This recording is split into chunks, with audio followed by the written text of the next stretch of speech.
Retrouvez Businesswoman avec MAF Pro, l'assurance des artisans, commerçants et professions libérales. MAF Pro, la référence qualité pro. Efficace et pas cher. C'est la MAF que je préfère. C'est la MAF.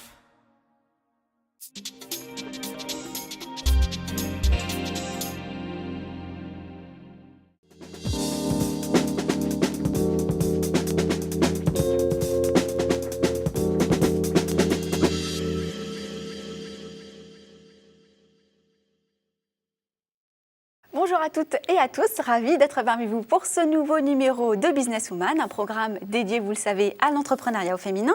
Ces femmes trop souvent absentes des magazines économiques et pourtant elles émergent et font émerger avec elles des pépites. Et pour preuve, 2 femmes sur notre plateau, 2 entreprises à l'honneur de notre programme consacré à l'innovation. Maya Eder, bonjour. Bonjour. Merci d'avoir accepté notre invitation. Merci à vous. Vous êtes fondatrice de Mediacap Connect, donc solution mobile pour professionnels de santé créée en 2012, on va y revenir.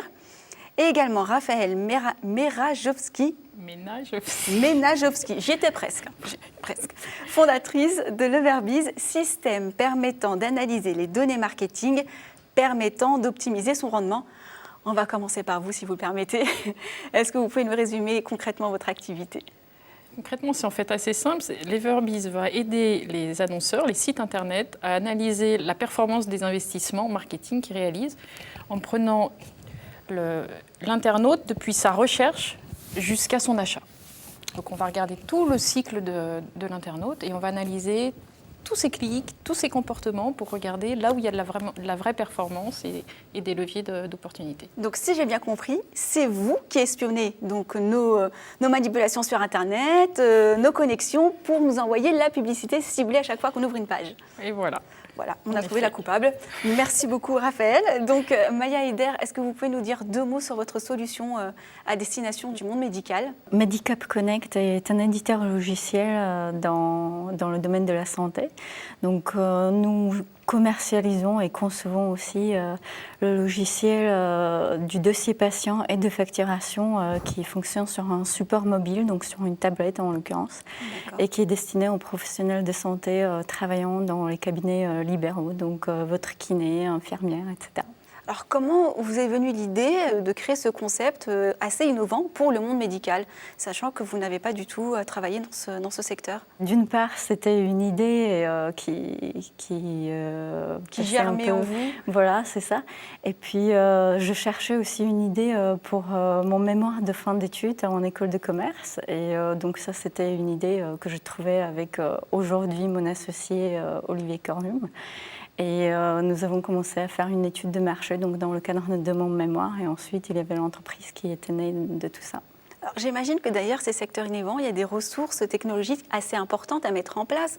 Comment, par exemple, Raphaël, vous travaillez concrètement sur le terrain ? À quoi ressemble votre quotidien ? C'est sûr que pour analyser tout le comportement de l'internaute avant sa prise de commande, il y a besoin de technologie. Il faut des outils puissants pour prendre la donnée là où l'internaute clique, donc que ce soit chez lui ou à son bureau ou en situation de mobilité, pour aller chercher toutes les informations sur où il clique, à quel moment, avec quelle offre marketing, intégrant les contraintes sur la durée des cookies, etc. Donc c'est sûr qu'il faut de la techno. Après, nous, on a un positionnement qui est plutôt qui nous allège cette partie-là parce qu'on va utiliser les technos qui sont présentes chez les sites internet. Et surtout, on va compléter ces supports technologiques avec de l'expertise marketing pour apporter de la valeur ajoutée. Donc vous travaillez avec des sous-traitants pour ce genre d'expertise ou On utilise les technos qui sont déjà installés chez les annonceurs. D'accord, mais pas de société qui pourrait être éventuellement sous-traitante pour des données ou pour... Après, si vraiment les outils ne sont pas suffisants ou pas correctement installés, on va intervenir pour aider à mieux paramétrer tout ça et éventuellement recommander des sous-traitants. Mais en général, les entreprises ont déjà tout ça. Alors pour Mediacap Connect, est-ce que vous avez des concurrents sur le secteur ? Est-ce que vous avez analysé leur comportement avant de vous lancer vous-même ? Oui, mais en fait, il faut savoir que nous n'avons pas vraiment de concurrents directs. Donc, il existe des solutions plutôt des substituts, en fait. Donc, aujourd'hui, les professionnels de santé fonctionnent avec des logiciels sur le PC, des logiciels qui gèrent notamment la facturation. Nous, on s'est concentré plutôt vers le domaine médical, tout ce qui est des bilans médicaux, des évaluations médicales. Et en fait, tout ça, ça fonctionne sur un appareil mobile, comme je dis. Donc, les technologies, c'est une application mobile, mais qui a la particularité à se connecter à un cloud santé. Donc, c'est un hébergeur des données de santé, donc spécifique, avec la sécurité très élevée. Et ensuite, nous nous connectons également à des systèmes de cartes vitales, donc prochainement sur le marché. Mon étude de marché portait sur l'observation des usages. Et on voit que les usages dans notre quotidien, même à nous tous, mais aussi pour les professionnels de santé, changent. Et tout va vers la mobilité, l'instantanéité. On veut avoir l'information tout de suite sous la main, on veut l'avoir dans la poche. Tout va vers tout ce qui est les capteurs, l'analyse des données. Et nous, on se positionne beaucoup plus sur cela que sur la facturation, justement. Quels sont les premiers retours, justement, des médecins, des infirmières qui travaillent avec vos produits ? Très positifs. Ils sont surtout très curieux, en fait, parce qu'ils ne connaissent pas ce genre de solutions. Et donc, ils posent énormément de questions. Il y en a beaucoup qui nous aident aussi à travailler sur nos évolutions. Donc, ils participent vraiment activement à la conception du logiciel, donc ça c'est très positif. Et puis, même si notre première application, par exemple, KinéApp, qui est très spécifique pour les professionnels de rééducation, on a déjà en un an, disons, même pas, plus de 3500 téléchargements, donc c'est très bien. Alors, un concept comme l'Everbiz, c'est quelque chose, j'imagine, qui n'existait pas il y a 20 ans en arrière, 10 ans en arrière, pas de cette façon, en tous les cas, le ciblage précisément. Est-ce qu'il est indispensable de bien calculer son arrivée sur le marché quand on a une entreprise innovante ? J'avais identifié ce besoin chez les annonceurs, chez les sites internet, de creuser dans la data, dans leurs données, la donnée du comportement de leurs clients. Et puis, j'avais identifié la lacune criante sur le marché. Mais après, en tant que tel, le projet est né alors que j'étais en recherche d'emploi. Donc je l'ai lancé comme ça, plus pour m'amuser, pour m'occuper, mais je n'ai pas du tout fait d'études de marché comme Maya. J'ai pas du tout, j'ai pas construit de business plan, j'ai juste lancé ça pour m'amuser, quoi. Et alors du coup, vous êtes prise au jeu et ça a fonctionné. En plus, vous anticipez ma prochaine question, parce que finalement, est-ce que c'est un business qui peut être rapidement rentable quand on entreprend dans l'innovation ? Pour ce qui me concerne, il n'y avait pas d'investissement au départ, puisque comme j'ai dit tout à l'heure, on utilise les technos qui sont déjà installés chez les annonceurs. Donc il n'y avait pas d'investissement, pas de frais, donc j'ai été rentable quasiment tout de suite, puisque par définition. Maintenant, je pense que innovation ou pas, mais innovation ou pas, de toute façon, les contraintes d'une entreprise sont toujours les mêmes, je pense. Maya, c'était différent. C'est très différent, oui, effectivement. En fait, nous, on est dans un incubateur, donc on voit les startups différentes et je vois la différence entre les startups qui font plus du commerce ou du conseil, où ils vendent leur temps, effectivement, et ils peuvent rentabiliser tout de suite, et nous qui faisons un produit. Et quand on fait un produit, on doit d'abord investir les moyens financiers et humains avant même de pouvoir aller se confronter au marché. Donc la rentabilité à court terme, elle est très difficile. Alors ça, c'était au démarrage et au quotidien, vos problématiques, est-ce qu'elles sont propres au domaine de l'innovation ?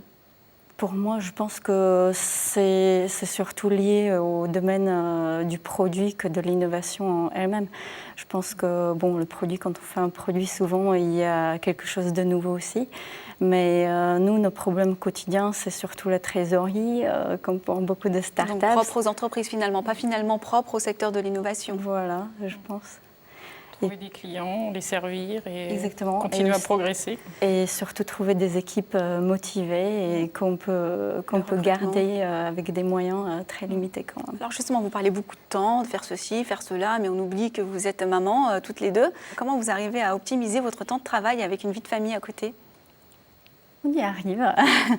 Je pense que ce qui m'aide beaucoup, c'est le soutien de mon mari qui s'investit beaucoup en tant que père. Et je dois dire énormément aussi mon associé qui est là pour m'épauler pendant les temps d'absence.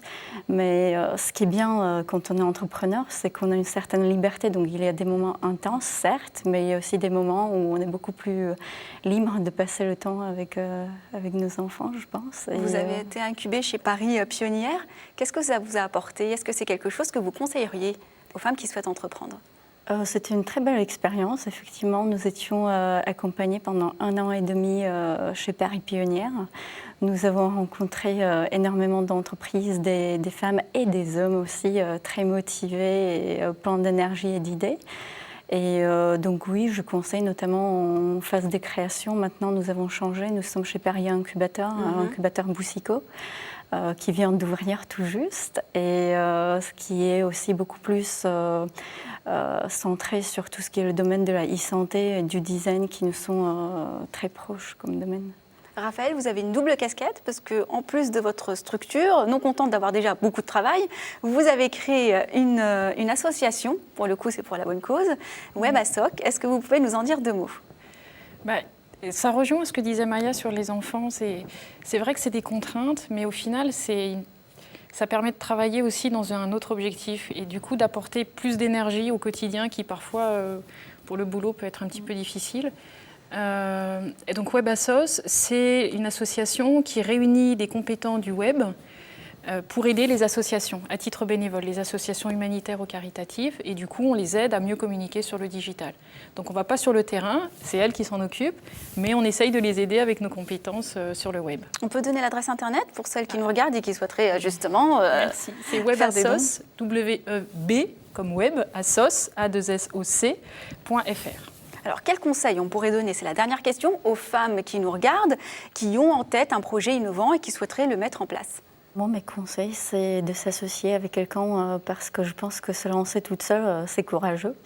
Se lancer à 2, c'est... Moi, mon expérience personnelle, c'est que c'était vraiment une belle aventure et qu'on peut avoir des compétences beaucoup plus complémentaires et ce qu'on ne sait pas faire, peut-être l'autre il sait le faire et aussi quand c'est des fois difficile, l'autre personne peut nous remotiver un tout petit peu parce que les moments difficiles on en a, mais on a aussi beaucoup de beaux moments, sinon on ne le ferait pas. Et puis je conseille notamment d'investir énormément de temps dans la constitution de l'équipe. C'est vraiment quelque chose de très très important et qui nous fait tenir et qui nous fait aussi réussir. La compétence, c'est le maître mot pour l'innovation. Pas seulement, ce sont des personnes motivées. Raphaël, un petit conseil? Je rejoins Maya sur le fait que c'est important de savoir s'entourer, pas forcément en termes d'association ou pas, mais savoir s'entourer. Mais après, il y a des personnes qui réussissent seules aussi, qui sont meilleures seules. Du coup, le conseil qui est peut-être le meilleur, d'après moi, c'est d'être fidèle à ce qu'on est.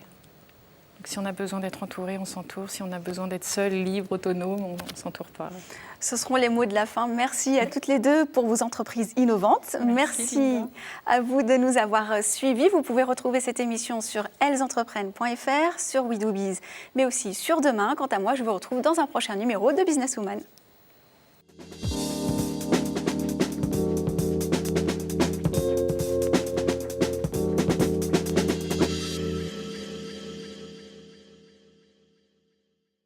Businesswoman vous a été présenté par MAFPRO, l'assurance des professionnels depuis plus de 60 ans.